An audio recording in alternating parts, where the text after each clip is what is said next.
Rigid conduit connected to a rigid coupling, which is then connected to a seal-tight connector, does indeed meet the requirements outlined in the National Electrical Code, specifically Section 300.15F.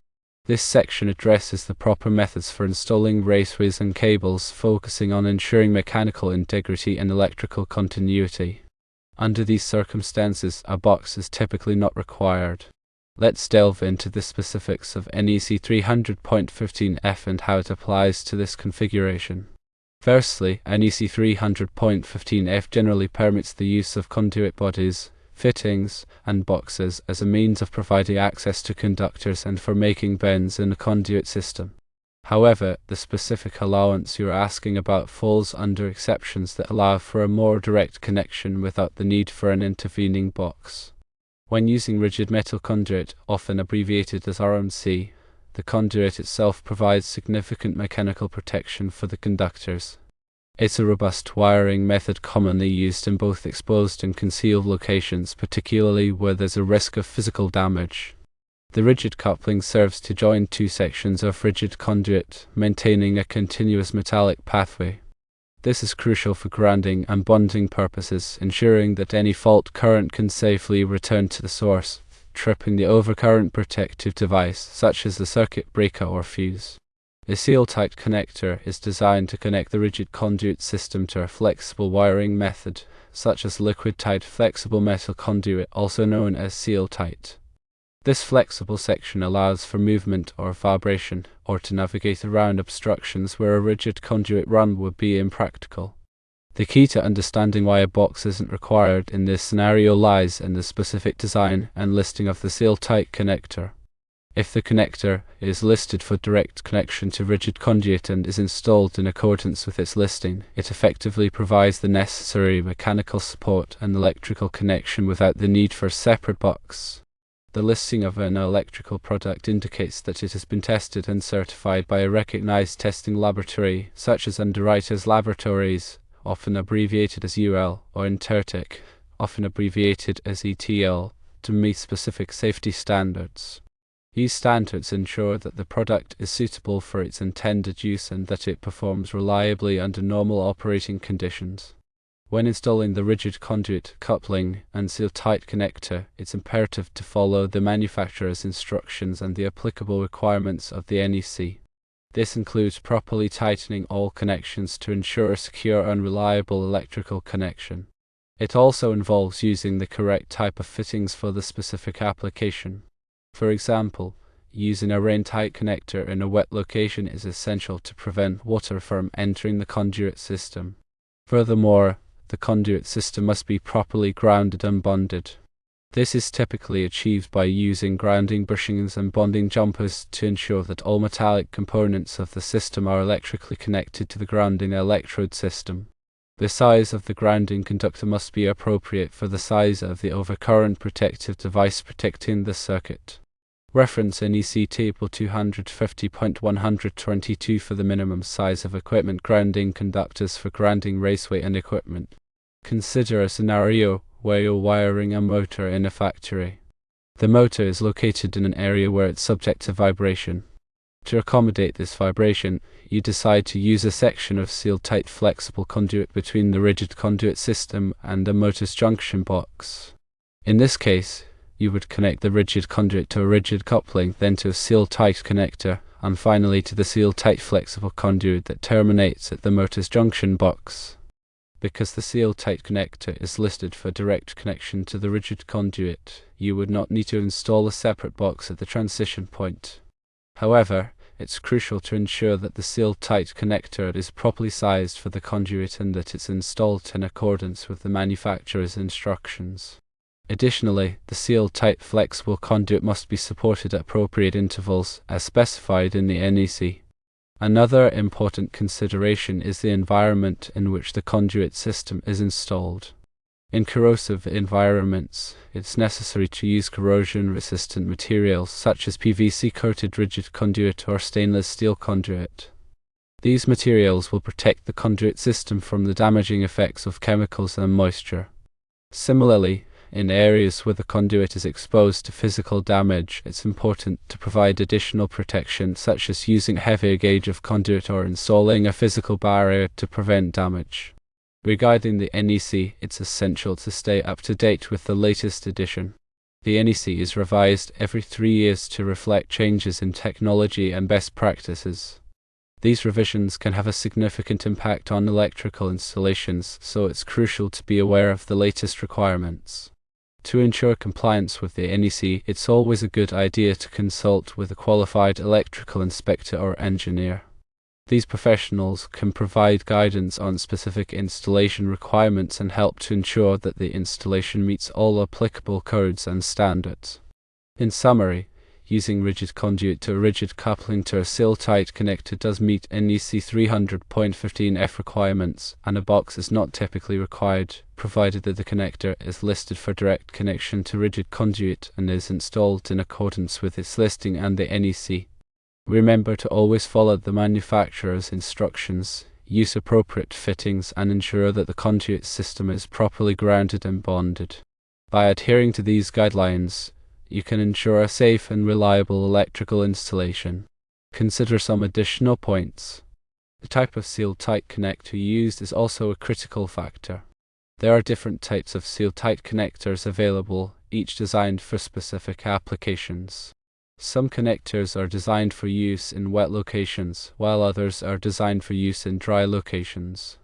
It's important to select the correct connector for the environment in which it will be installed. Also, the NEC addresses the support requirements for conduit systems. Conduit must be supported at specific intervals to prevent it from sagging or becoming damaged. The support requirements vary depending on the type and size of the conduit. Refer to NEC section 344.30 for specific support requirements for rigid metal conduit. Furthermore, it is important to consider the fill capacity of the conduit. The NEC limits the number of conductors that can be installed in a conduit to prevent overheating and damage to the conductors. The fill capacity varies depending on the size of the conduit and the type of conductors being used. Refer to NEC Chapter 9, Table 1 for conduit fill calculations. The proper selection and installation of overcurrent protection is paramount for electrical safety. Circuit breakers and fuses are designed to protect electrical circuits from overloads and short circuits. It's crucial to select the correct size of overcurrent protection for the circuit to ensure that it will trip in the event of a fault. In industrial settings, it's common to encounter situations where conduit runs need to be installed in areas with limited space. In these cases, it may be necessary to use conduit bends to navigate around obstructions. The NEC specifies the minimum bending radius for conduit to prevent damage to the conductors. Refer to NEC section 344.24 for bending requirements for rigid metal conduit. Consider the scenario where you are installing a conduit system in a food processing plant. In this environment, it's important to use materials that are resistant to corrosion and that can be easily cleaned. Stainless steel conduit and fittings are often used in these types of applications. Remember that electrical work can be dangerous, and it's important to take all necessary precautions to protect yourself from electrical shock. Always to energize the circuit before working on it and use appropriate personal protective equipment, such as insulated gloves and safety glasses. Regularly inspect your electrical installations to identify any potential problems before they become serious. Look for signs of damage, such as cracked or broken conduit, loose connections, or frayed wiring. Address any issues promptly to prevent electrical hazards. Finally, remember that the NEC is a complex document, and it's important to stay up to date with the latest edition. Consider attending electrical training courses or seminars to enhance your knowledge of the NEC and best practices for electrical installations. When dealing with electrical installations, always prioritize safety and follow the applicable codes and standards. By adhering to these guidelines, you can help to ensure a safe and reliable electrical system. Let's elaborate more on grounding and bonding. Grounding and bonding are essential for electrical safety, and it's important to understand the difference between the two. Grounding provides a path for fault current to return to the source, while bonding ensures that all metallic components of the electrical system are at the same electrical potential. The NEC specifies the requirements for grounding and bonding in Article 250. A grounding electrode system is used to connect the electrical system to the earth. This system typically consists of a ground rod, a metal water pipe, or a concrete encased electrode. The grounding electrode system provides a low impedance path for fault current to return to the source, tripping the overcurrent protective device. Bonding is used to connect all metallic components of the electrical system together, including conduit, enclosures, and equipment. This ensures that there are no voltage differences between these components, which can prevent electrical shock hazards. The bonding conductor must be sized appropriately for the size of the circuit. Refer to NEC Table 250.122 for the minimum size of equipment grounding conductors for grounding raceway and equipment. In addition to grounding and bonding, surge protection is also an important consideration. Surge protective devices, often abbreviated as SPD, are designed to protect electrical equipment from voltage surges caused by lightning strikes or other electrical disturbances. SPD are typically installed at the service entrance on the sensitive electronic equipment. The NEC specifies the requirements for surge protection in Article 280. Furthermore, arc fault circuit interrupters, often abbreviated as FSIs, are designed to protect against arc faults, which are a common cause of electrical fires. FSIs are required in many areas of the home, including bedrooms and living rooms.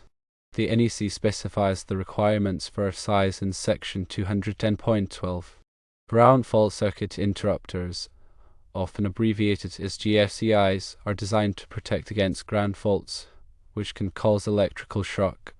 GFCIs are required in wet locations such as bathrooms and kitchens and in outdoor areas. The NEC specifies the requirements for GFCIs in Section 210.8.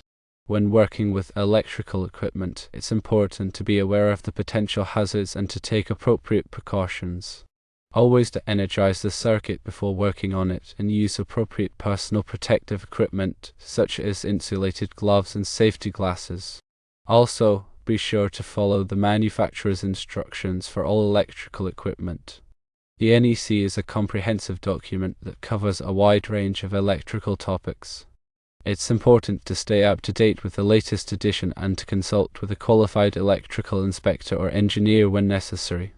By following the NEC and taking appropriate precautions, you can help to ensure a safe and reliable electrical system.